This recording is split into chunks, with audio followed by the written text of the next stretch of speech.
सुबह हुई कजर बजा, मुर्ग सहर का गुल हुआ, करने लगे चमन चमन मुर्ग चमन नवागिरी।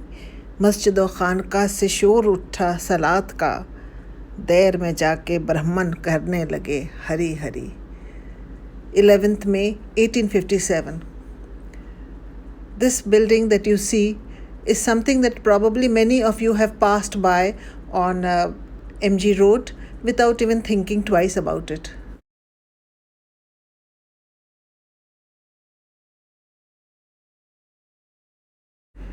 Every morning, the Basha would sit in this Musamman Burj after his prayers and give the Jharoka Darshan.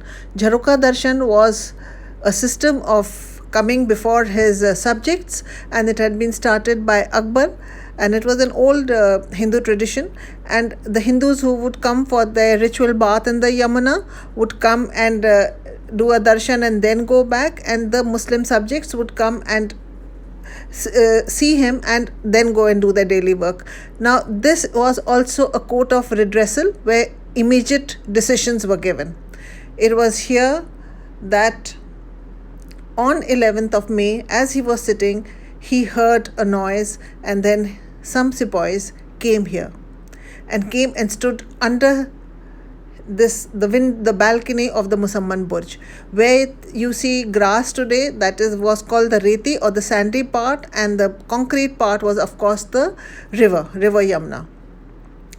Now 10th of May, they had already, the soldiers of the Bengal cavalry in Meerut had already risen up against their superior officers. They had released their comrades or their fellow officers and soldiers who had been imprisoned by the British officers, and decided to come to Delhi and ask the Mughal ruler to lead them against the British.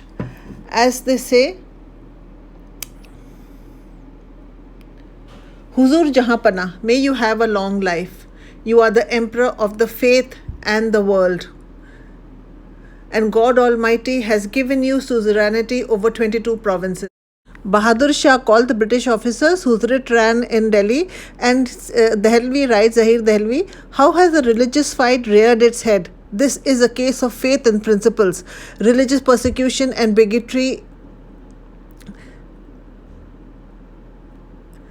is a bad thing. Many kingdoms have been destroyed by it, and innumerable people have been killed. It's essential that this be sorted out immediately. Douglas, who was there, and then later on Fraser, who comes, they all try to reason with the sepoys, but the sepoys are determined that they do not want to listen to them because of the grievances they have. One of the grievances, of course, as very well known, was the cartridge, which was greased with the fat of cow and pig, which was abhorrent to both the Hindus and the Muslims. And there were many other grievances, which I'll talk about in maybe later discussions. So sepoys rode out. They entered into Shah Jahanabad through the Rajghat gate. The locals were all sympathetic to them because they also had their grievances against the British. They allowed them in, and once they were in, then there was a lot of mayhem. Around 8 a.m., the city of Shah Jahanabad was buzzing with the news of the arrival of the sepoys from Meerut. The sepoys had not only come from Meerut, they had also released about 800 criminals from the jail of Meerut and from the jails in Delhi. And so these sepoys were joined by a lot of badmashes, as the contemporary writers call them. And they are the ones who did a lot of loot and plunder in Delhi, which set the locals against them. And contrary to popular perception, in these accounts which I am going to be talking from, the rebels or the sepoys, they don't appear as gallant freedom fighters. They appear as somebody who are rising against the British, who have been paying them. It is only in the later days, after the king joins them, the Mughal emperor joins them, that people start becoming sympathetic with them and giving them food and giving them place to stay. But the behavior of the thugs was something that was very, very abhorrent. They started killing Europeans and Christians. One doctor who had converted to Christianity, Dr. Chiman Lal, who was the king, in fact, the emperor's physician also, he was killed in his dispensary. A plaque to his memory is put in St. James Church near Kashmiri Gate. There are many plaques of which commemorate the people who died on 11th May 1857 inside St. James Church as well as in the Lothian Cemetery. There was general plunder and loot inside Shah Jahanabad, which is what was revenged later by the British. After that, there were some 5 Sawars or cavalrymen who chased Simon Fraser and Captain Douglas, and they killed both of them, as well as Reverend Jennings, his daughter, and some guests who were staying there inside the Lahori Gate. Simon Fraser had asked for help from the emperor, and the emperor wanted to protect the women and get them to his own royal imperial harem, but the people at that point of time refused to cooperate and were totally against the British. And as I said, they were all murdered. The upper part of Lahori Gate used to be the residence of the Kilidar Douglas and the Reverend Jennings, and they were all murdered there. After that, the rebels rode into the Red Fort, and then they stationed themselves there. After that, they came out, and their next target was the Delhi Bank. Now, the Delhi Bank was situated in the palace of Begum Samru. As you can see, this is a painting of the Begum Samru's palace, a beautiful palace, which became the Delhi Bank. So over here, Beresford and his wife and 3 other people, they died fighting. The bank was looted. Again, their plaques are also in St. James Church. Their graves are there. This is a picture, as you can see, of the bank in 1858 because of the loot, mar, and the burning that it was done. Now, the story of Delhi in 1857 may have been very different had it not been for the quick thinking of 2 young signalmen, William Bendish and Pilkington. They were both posted in the telegraph office on Lothian Road near St. James Church in Old Delhi, and before fleeing, they managed to send a brief warning of the disaster to Ambala late in the afternoon. The signallers were able to report only that Europeans had been killed before they signed off with a cryptic message, "We are off." Then this news reached them. They immediately the British forces sent the news to the other cantonments, and reinforcements were sent from there. This 20 feet high grey granite obelisk stands there. Its fading engraving honoring 2 men who played a very significant role. The inscription includes the words of Robert Montgomery, the Lieutenant Governor of Punjab: "The electric telegraph has saved India." Of course, the writing is now barely decipherable, and it was built in 19th April 1902 in front of the new British Telegraph Office by the grateful British Empire to commemorate the loyal and devoted services of Delhi Telegraph Office staff on the eventful 11th May 1857. Meanwhile, the Europeans escaped to Flagstaff and took shelter there, especially the ladies.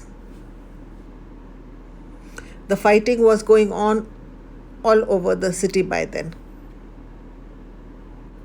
Just next to the Telegraph Memorial are the remains of a munitions magazine.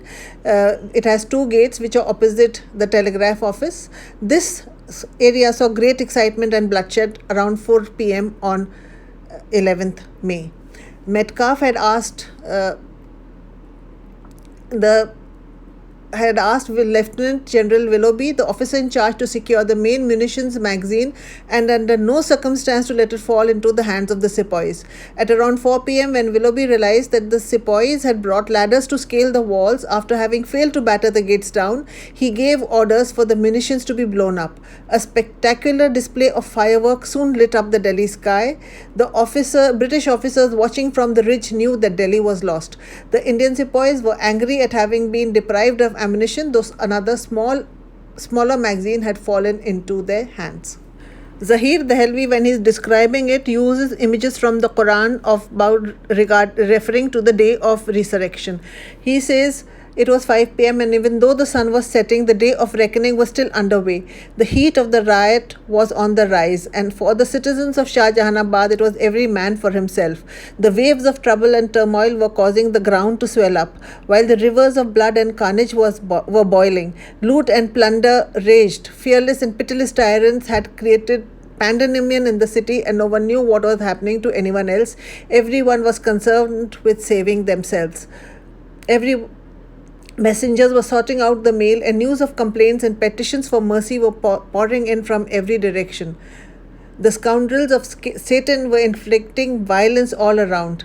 The royal employees were sitting with Hakim Ahsanullah Khan in the Khan Samani Hall, reciting Ya Badiul Ajaib Bil Khair, O unique originator of goodness, on a rosary. This is a tasbih that many people recite at time of danger and disaster.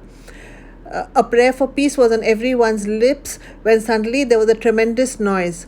Even if 1,000 cannons had been fired, their noise would not have been so loud. The Khan Samani building, which was an old Shahjahani building, shook, and the earth shook as if there had been an earthquake. It was almost as though the buildings were going to fall down upon us. Everyone rushed out to see what had happened, and then he again quotes a Quranic verse, when the earth is shaken with its final earthquake. It was coming true. When we turned our eyes to the west, we saw a column of smoke rising from the ground to the sky, and corpses of men flying around in the air like crows and kites. 3 minutes later, it seemed as though pieces of the mountains were raining on earth, and the mountains will be like wool fluffed up, again from the Quran. We ran back to the hall, shocked by what was happening. A pair of messengers came running and told us that the magazine and arsenal had been blown up.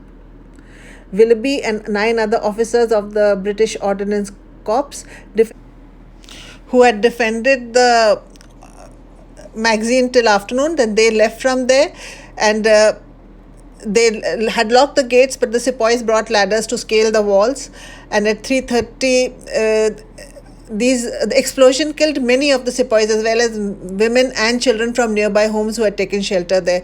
6 British officers managed to escape. One was killed on his way to Meerut, and the rest were awarded the Victoria Cross. Single gate there is a tablet put up by the British over there. This tablet marks the former entrance gate to the magazine, placed here by the government of India. After independence, the Indian government has put up a second plaque which says the persons described as rebels and mutineers in the above inscriptions were Indian members of the army in the service of the East India Company trying to overthrow a foreign government. This day has been described by Ghalib in his Dastan-Bu as Rasta-Khez-e-Beja, or the unwarranted day of resurrection.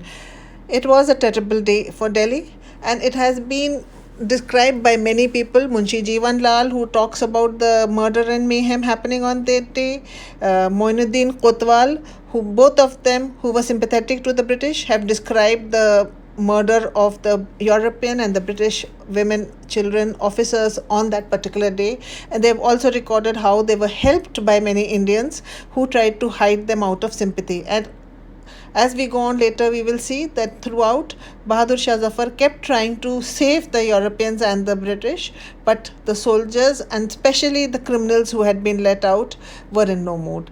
Qudsiya Bagh is again another place where there was a lot of fighting during 1857. As I said, I have described these events from Dastan-e-Ghadar by Zahir Dehelvi, which I have translated, and some of the accounts are from Munshi Jivan Lal's Roznamcha, a diary he was writing for the British. and from the narrative of Muinuddin, which have been translated by Theophilus Metcalfe, for whom they were working.